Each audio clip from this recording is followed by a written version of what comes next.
ಬೆಳಗಾವಿಯಲ್ಲಿ ದರೋಡೆಯಾದ ಹಣಕ್ಕೆ ಮಾಲೀಕರು ಯಾರು? 400 ಕೋಟಿ ಬೆನ್ನಹತ್ತಿದ 3 ರಾಜ್ಯಗಳ ಪೊಲೀಸರು. ಕಿಡ್ನಾಪ್ ಆರೋಪಿಗಳಿಗೂ ಗ್ರಿಲ್.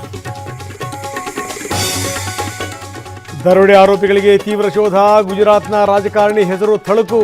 ಅಹಮದಾಬಾದ್ನ ಆಶ್ರಮದಿಂದ ನಡೀತಾ ಇದೆಯಾ ಹಣ ಎಕ್ಸ್ಚೇಂಜ್?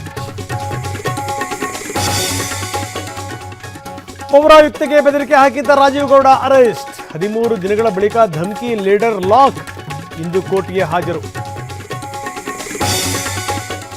ಜಿ ಕಾಯ್ದೆ ವಿರುದ್ಧ ಕಾಂಗ್ರೆಸ್ ಕಹಳೆ. ಫ್ರೀಡಂ ಪಾರ್ಕ್ನಲ್ಲಿಂದು ಬೃಹತ್ ಪ್ರತಿಭಟನೆ. ಬಿಜೆಪಿಯಿಂದಲೂ ಕೌಂಟರ್ ಹೋರಾಟಕ್ಕೆ ಸಿದ್ಧತೆ.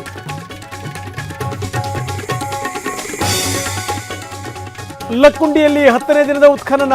4 ಅಡಿ ಅಗದ್ರೆ ಪತ್ತೆಯಾಗುತ್ತಾ ಮತ್ತಷ್ಟು ಗತವೈಭವ. ಗ್ರಾಮಸ್ಥರಿಗೆ ಹೆಚ್ಚಾಯಿತು ಕುತೂಹಲ.